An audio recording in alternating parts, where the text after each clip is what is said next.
जब ये 60 साल का पति 20 साल की लड़की को लेकर घर आया, उसी वक्त वो औरत जो टाइम ट्रैवल करके पुराने जमाने में आई थी, ये तय कर चुकी थी कि अब उसे अपने असली वक्त में लौटना है। उस रात उसने समय का दरवाजा खोला और उस पुराने जमाने को छोड़ दिया जहाँ उसने 40 साल गुजारे थे। जब वो दोबारा जागी तो अपने आधुनिक समय में लौट आई। हैरानी की बात ये थी कि वो अब भी 20 साल की ही दिख रही थी, जैसे पुराने वक्त के 40 साल बस एक सपना रहे हों। उसने सोचा, क्या वो आदमी कभी उसे ढूंढने आया होगा? असल में जब वो पहली बार पुराने वक्त में पहुंची थी तो उसकी मुलाकात एक जवान सेनापति से हुई थी, जिसने अपनी सारी जीत और सम्मान छोड़कर उससे शादी की थी। शादी से पहले ही उसने साफ कह दिया था कि अगर वो उससे शादी करेगा तो जिंदगी भर बस उसी की पत्नी होगी। आदमी ने वादा किया था, एक जिंदगी एक जोड़ी, बस तुम और मैं। फिर 40 साल तक वो वादा निभाता रहा, कभी किसी और औरत की तरफ नहीं देखा। हर साल शादी की सालगिरह पर उसे तोहफा देता और दोनों का प्यार पूरे राज्य में मशहूर हो गया। उनके बच्चे भी एक पति एक पत्नी के इसी नियम को मानते थे। लेकिन एक दिन जब 60 साल का पति युद्ध से लौटा तो वो एक 20 साल की लड़की को साथ लाया, जिसने जंग में उसकी जान बचाई थी। उसने कहा कि वो उसका एहसान चुकाने के लिए उसे भी पत्नी बनाएगा। ये सुनकर सब हैरान रह गए। वो औरत बोली कि एहसान चुकाने के और भी कई तरीके हैं, धन, जमीन या पद दे सकता है। मगर पति बोला कि उसने 40 साल सिर्फ उसी को समर्पित किए हैं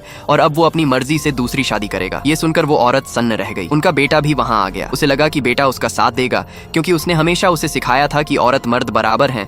मगर बेटा बोला, पिता बस एक और शादी कर रहे हैं, इसमें क्या बुरा है? ये सुनकर वो समझ गई कि इस समाज में किसी को भी उसके विचारों की परवाह नहीं। गुस्से में वो जाने लगी, मगर उसकी पोती ने उसे रोक लिया। वहीं एक थी जो दादी की बातें समझती थी। दादी ने पति से कहा कि अगर उसे उस लड़की को लाना है तो ले आए, और फिर वो उसके किसी काम में दिलचस्पी नहीं लेने लगी। उसी रात पति ने उस नई लड़की से शादी कर ली। अगले दिन नई बीवी दादी से मिलने आई, पर नौकरों ने उसे दरवाजे पर ही रोक दिया। वो गुस्से में पोती को डांटने लगी, मगर पोती बोली, जो दादी की मंजूरी नहीं पा सका वो इस घर का हिस्सा नहीं है। ये सुनकर दादा गुस्से में आ गए और बोले कि पोती घुटनों पर बैठकर माफी मांगे। मगर पोती बोली कि दादी ने घर में घुटने टेकने की मनाही की है। तभी दादी वहाँ आ गई और उनका रौब देखकर दादा रुक गया। पोती ने दादी का पक्ष लिया और कहा कि 20 साल पहले जब युद्ध में दादा से गलती हुई थी तो दादी ने ही सब संभाला था, और 10 साल पहले आई बीमारी में भी दादी ने ही इलाज ढूंढकर हजारों लोगों की जान बचाई थी। लेकिन दादा ने कभी माना ही नहीं। नई बीवी रोने लगी और बोली कि वो ही झगड़े की वजह है। लेकिन पति ने उसे चुप कराया और अपनी जेब से रूमाल निकालकर उसके आंसू पोंछे। वही रूमाल जो कभी दादी ने अपने हाथों से काढ़ा था। ये देखकर वो औरत टूट गई। उसने कहा कि अब सब खत्म हो गया और घर छोड़ दिया। उसके जाने के बाद नई बीवी ने पति को भड़काया